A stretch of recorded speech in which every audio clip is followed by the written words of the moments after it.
Hello friends, it's Chrissy and I am here to show you a new deck in my collection. It is so new that it is still in its plastic.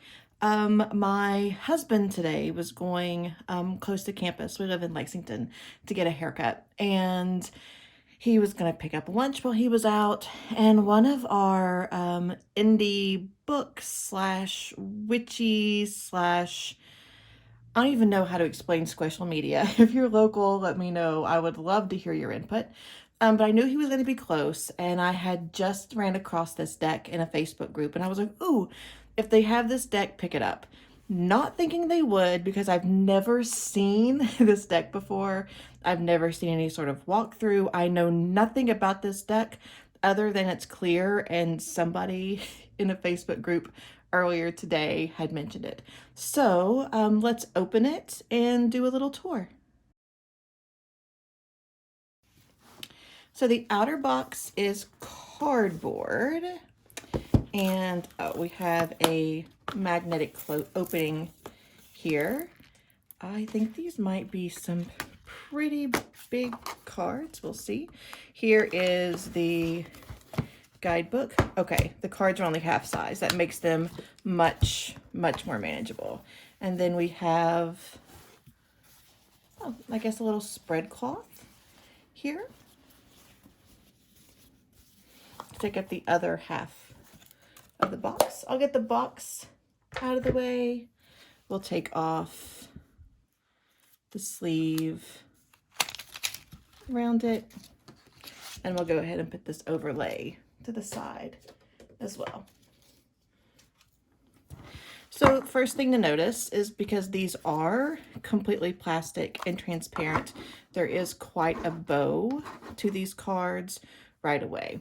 I don't see this being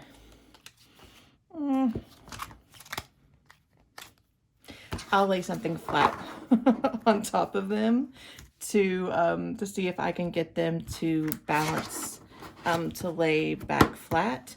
But I'm assuming with this type of card, unless it was in a really firm box, that this this bow would be almost impossible to prevent. I have a deck of playing cards that are the same transparent plastic, and they're in a hard transparent or hard plastic box. So I don't think this is going to be preventative to me using and enjoying the deck, but we'll see. So we'll start with the guidebook.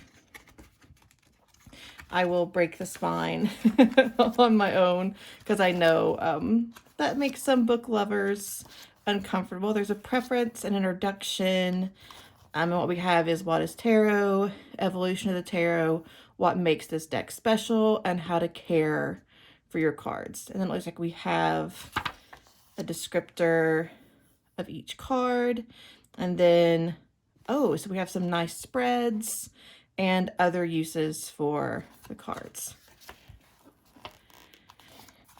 So we have a 1, 2, 3. Oh, these are sections. So what is tarot, evolution of tarot, what makes it special, being able to lay the cards on top of each other, adding a new dimension.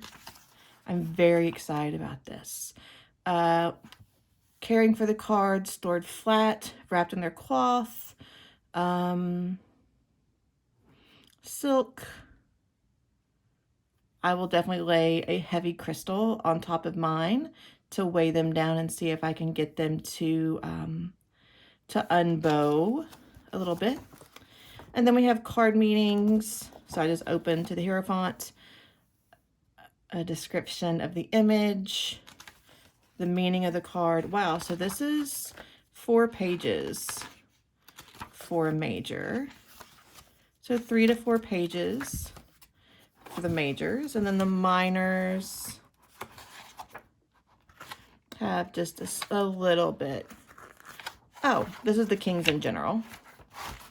And there's like 2 pages as well. Oh, this is exciting.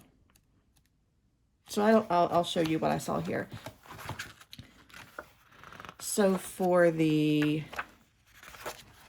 how does this look?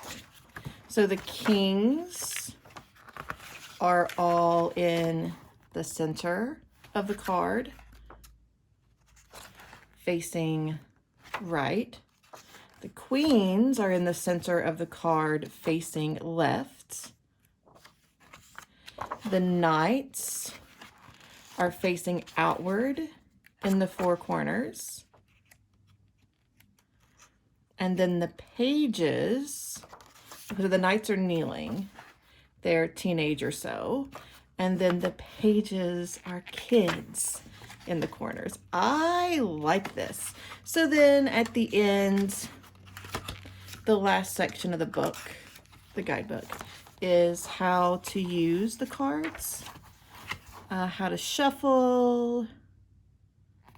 Let's see if there's anything, any special information for shuffling this deck. I don't see any. And then for cards of the day, showing you how to stack them on top of each other.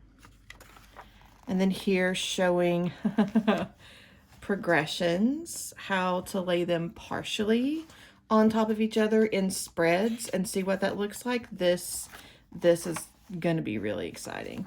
So then the 3 cards, so many options for 3 card draws, and then how to bring them together to form a story, like a storyboard, but being able to actually, this is really exciting, how to lay them over each other. And the Celtic cross.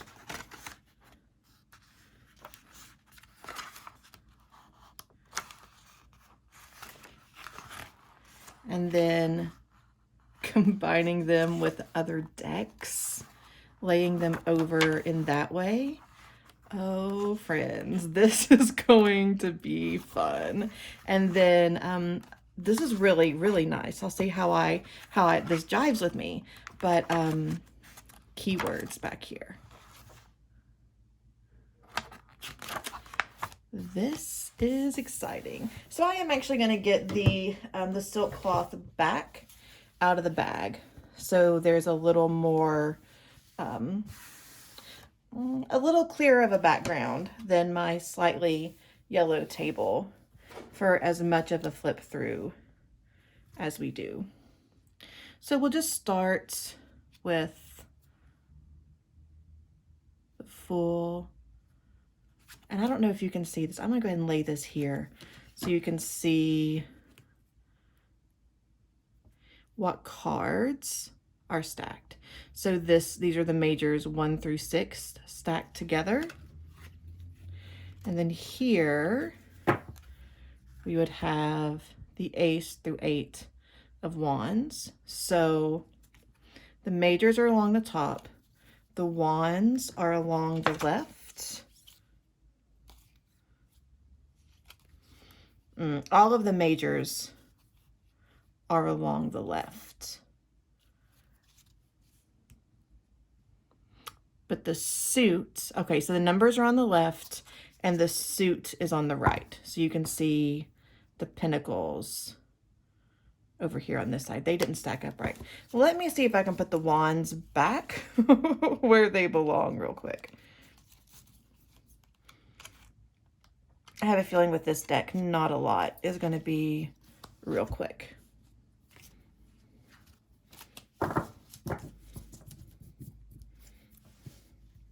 So let's just flip through the majors. The Magician, High Priestess, oh, the Empress. That's beautiful with just the flowers, just the flower at the bottom. The Emperor showing structure.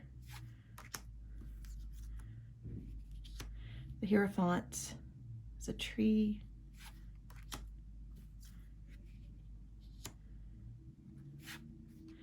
I'm already thinking about these laying together. So the Lovers and the Empress.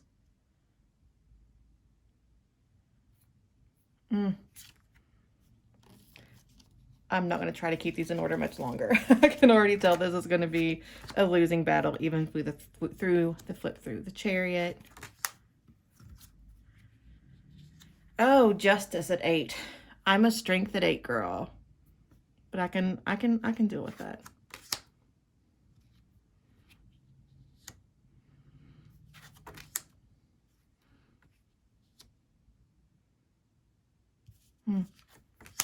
And here we have Strength at 11. The numbers have moved down here. The Hangman.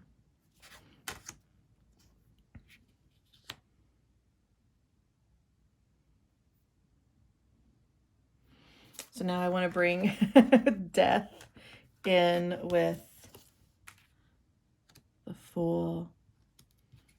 Death. Oh my goodness, with the Magician. Look how the sickle comes through right at the meeting of the dragons, of all of the elements. Oh, this is going to be fun.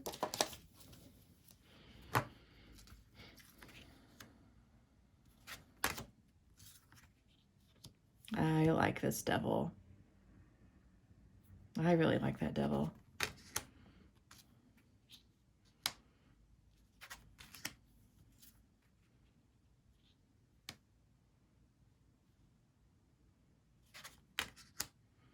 I just realized I've stopped talking. The Moon. The Sun.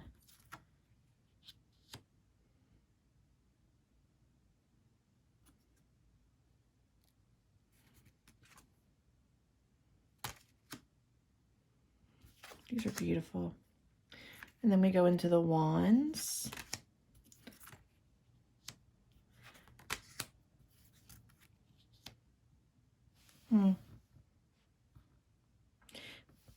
I'm curious what the other threes look like, because that is not how I think of the Three of Wands.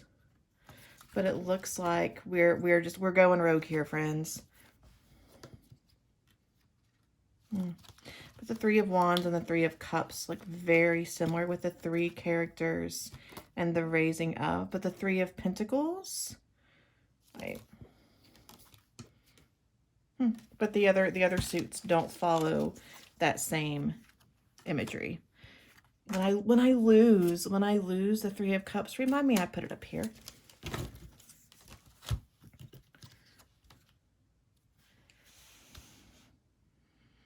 Four. So here I'm going to assume they're in the process of building. Or maybe this follows another tradition more than RWS that I'm not studied in.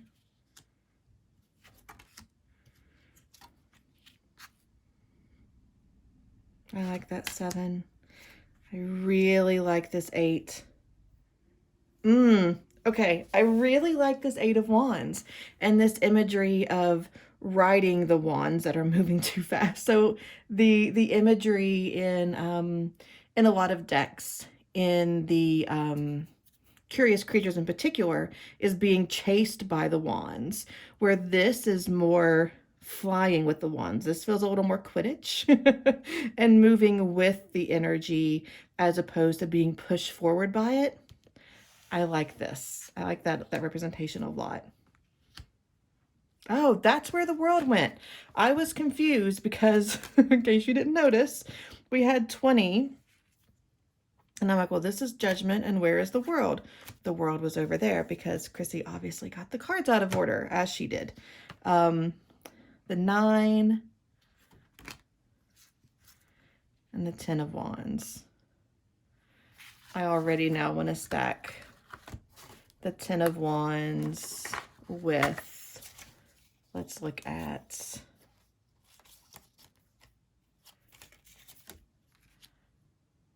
the Emperor.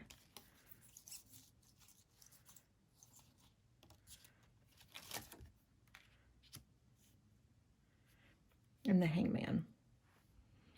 So what an interesting 3-card read this would be. Oh, okay. I'm going to flip through the rest of these fast-ish. I say ish.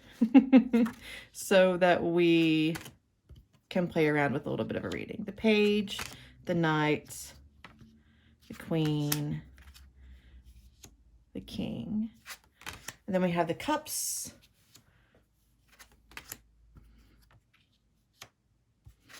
I did not forget about the 3 up here. I didn't need you to remind me. The 3, the 4, the 5, the 6, the 7. I like that 7. I can already tell I don't know how I feel about this 8. But that's okay. Feels a little more 9-y to me, but here's the 9. The 10. I like that. The page. The knight. Queen. And the king. Ace of Swords. 2, that's beautiful. 3. So it's very interesting. This has like a aggressive 8 of Swords energy. That's going to be fun to play with. The 4, I know they're falling over there. The 5, they're broken. I dig that. My favorite card. This one does not let me down. The 6, the 7, the 8. I like that a lot. The 9, that's perfection. And the 10. There's still such a sense of movement in this 10. It's not a lying down resignation. I like that card too. All right. The page, the knight, the queen, oh, beautiful, and the king. Moving to, I'm going to move these out of the way because we're going to have an avalanche. Moving to the pentacles, the ace, the 2, 3. Some of these I'm not sure about. The 4, I do like this one. The 5, I'm gonna just get really acquainted with the guidebook with this one. The 6, the 7, the 8. Oh, that's a really nice 8 of Pentacles. Because there's sometimes the work in the 8 of Pentacles can feel really boring. And this is obviously beautiful. I like that. The 10. I'm sorry. The 9. Oh, beautiful. And the 10. Page. Knight, queen, and king. All right, so let's give these a shuffle. See, first of all, how they shuffle. And we'll do a little reading. I'm going to try to shuffle them against the bend and see if that helps. Oh, that's a satisfying shuffle.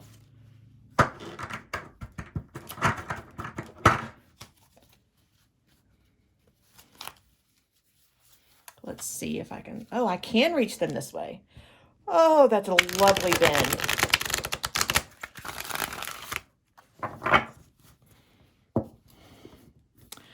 Okay. Okay. I can totally get over the warpedness of these cards by the beauty of this riffle.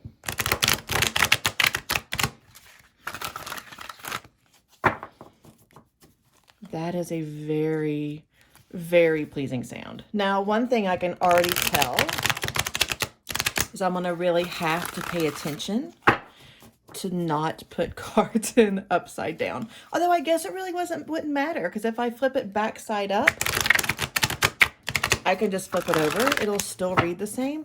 I am going to be obsessed with shuffling these cards.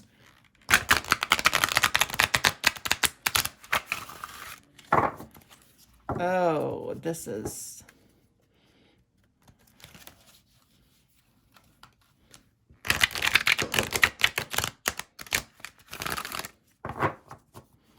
I like this.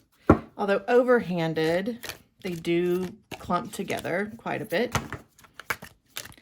They're hard to wrangle this way. I'm not gonna lie. Overhanded, they're hard to wrangle. But if you are a riffler, the bend that you can get without worrying about damaging them, and the bridge, yeah, that's good. That's good times.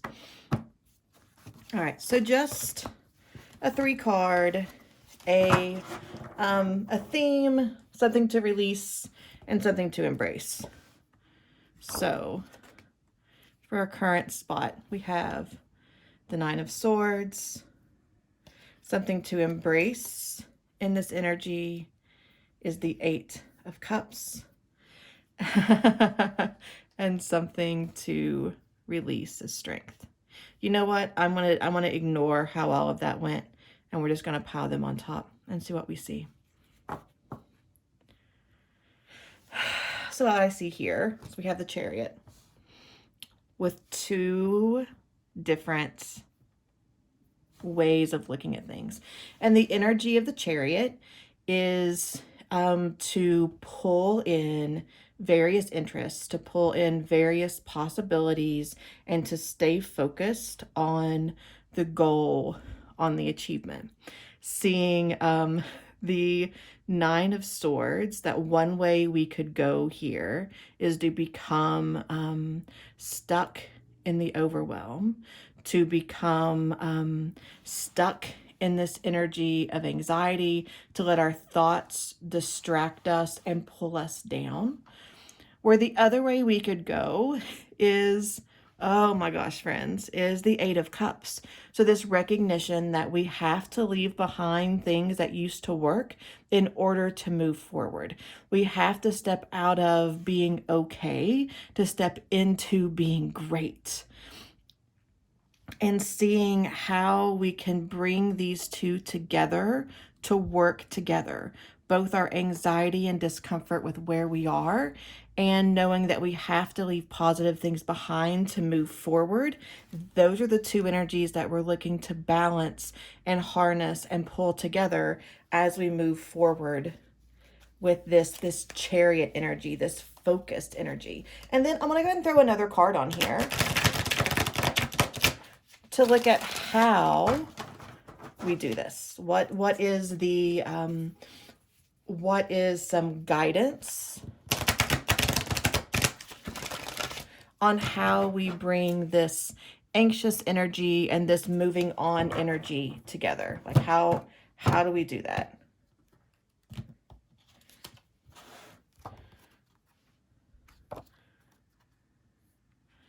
And the card we have is the 7 of Cups.